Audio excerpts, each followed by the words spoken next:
Regresamos a Argumentos. Hoy en el transcurso de nuestro programa vamos a estar dando una mirada al acontecer político nacional.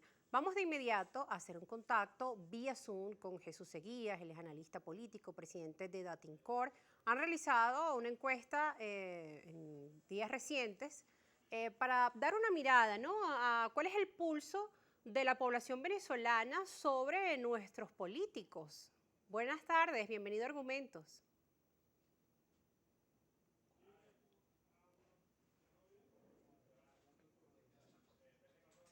Sí, quisiéramos conocer en primer lugar sobre este estudio. Hemos visto parte que ha sido publicado en medios de comunicación nacionales, así como en sus cuentas en la red social Twitter, sobre la pregunta, mirando hacia el año 2024, de acuerdo a su criterio, el presidente ideal de Venezuela debe ser un líder, y ahí las preguntas en referencia a del chavismo, de la oposición. Vamos a estar viendo por producción estas gráficas del reciente estudio, que no sea ni del chavismo ni de la oposición. Queríamos conocer en detalle esta encuesta, las personas que fueron consultadas, y que nos dé también el análisis de los resultados que arrojaron.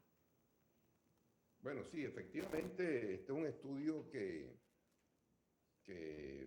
digamos, se hizo el día domingo. Sí. Ese estudio o sea, se hizo en un solo día, en 19 estados del país en forma simultánea, ¿no? Lo que demuestra, pues, el vigor que tiene Datincorp como empresa de estudios diagnósticos.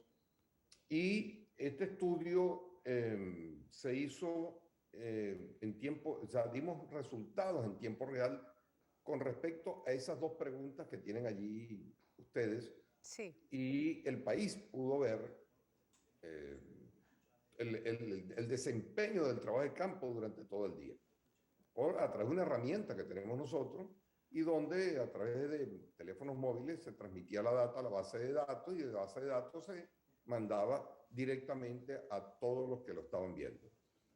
Y además de eso teníamos una herramienta, que es el GeoTrack, a través de un satélite, de un mapa satelital, donde se mostraba la ubicación exacta en tiempo real de todos los equipos de trabajo desplegados a nivel nacional. De manera que si le daban zoom al mapa, veían la calle exacta de la ciudad o pueblo en donde estaban Sí. trabajando nuestros equipos.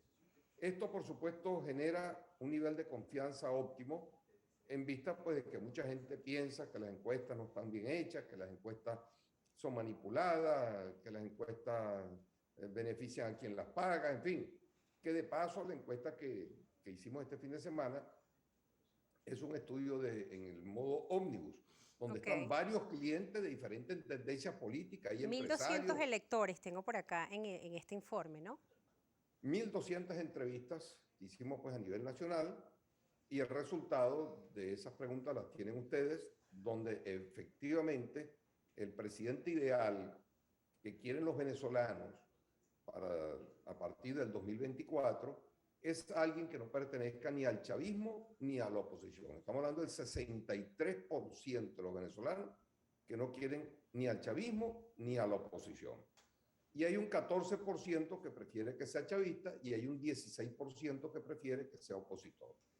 De manera, pues, que el chavismo y la oposición, que antes ocupaban el 80% del Sí. espectro político venezolano, hoy quedó reducido, pues, a menos del 30%, y obviamente, pues, al 30%, y esto es preocupante porque las fuerzas políticas que están alrededor del gobierno y de la oposición, y cuando hablo de oposición hablo en general, no es el eje 4, ni los llamados alacranes, ni de las otras oposiciones, todos están imbuidos allí.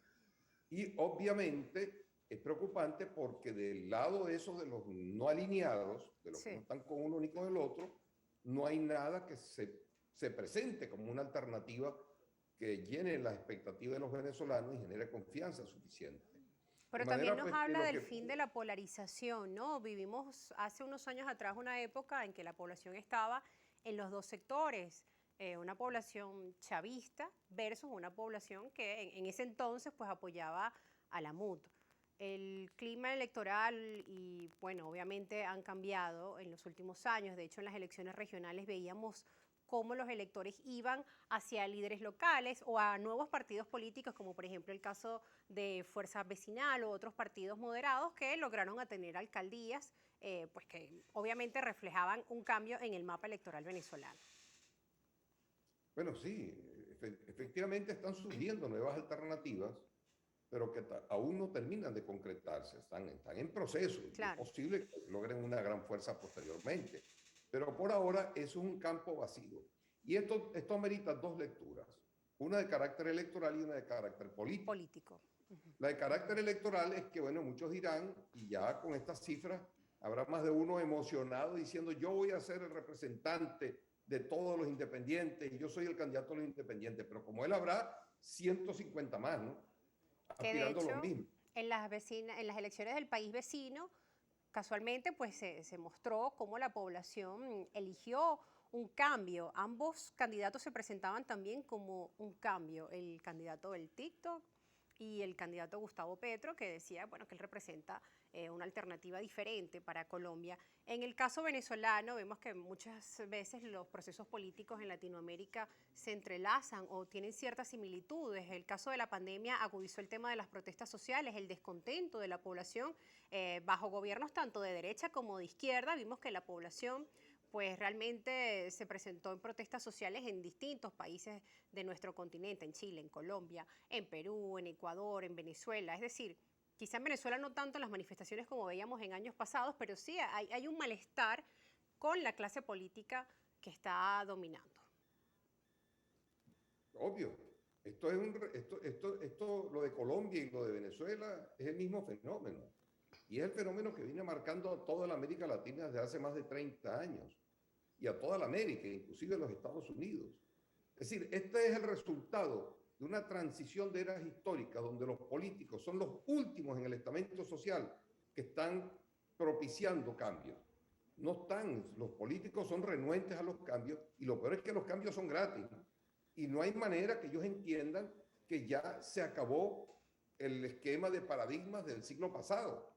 Y la mayoría, quizás todos los partidos políticos en Venezuela están anclados todavía en los paradigmas del siglo pasado, no entienden ni dominan los paradigmas del siglo XXI. Señor Mientras Jesús, eso no ocurra, sí, vamos a seguir viviendo este péndulo, este columpio, donde hoy la izquierda domina toda América Latina y de pronto se quiebran esos gobiernos y vuelven los gobiernos de llamado derecha y vamos a estar en esto hasta que surjan los partidos políticos del siglo XXI y un liderazgo del siglo XXI que inevitablemente tendrá que ser un liderazgo colectivo. Los liderazgos mesiánicos y caudillistas están sobrando en este momento y no responden a ninguna expectativa ni ninguna necesidad en forma exitosa de los ciudadanos. Señor Jesús, ya para finalizar, porque nos queda muy poco tiempo, pero en la segunda pregunta que pudimos conocer los resultados, también se habla sobre el tema económico. A pesar de las circunstancias que mencionaba, pues la población siente que hay mejoras, ¿no? Un 57.1% sostienen que la situación económica de los venezolanos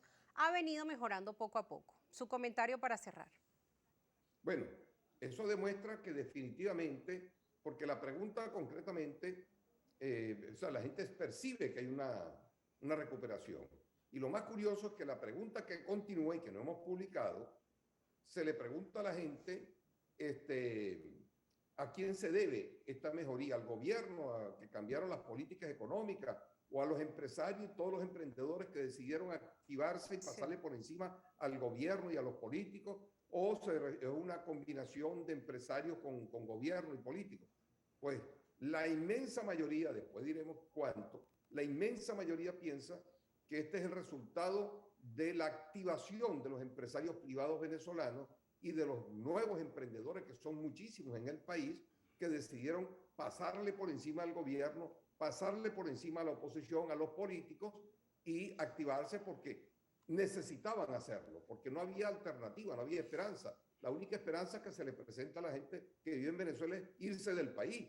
Y mucha gente no se quiere ir del país, por tanto, hay que fajarse a trabajar duro, aprovechando las rendijas que hay, como la dolarización, por ejemplo, de la economía, y eso hace que hoy está surgiendo un nuevo ciudadano, un ciudadano emprendedor, un ciudadano autónomo de los políticos, un ciudadano que ya no depende de las dádivas del Estado, y esta es quizás la parte positiva que nos ha generado toda esta crisis.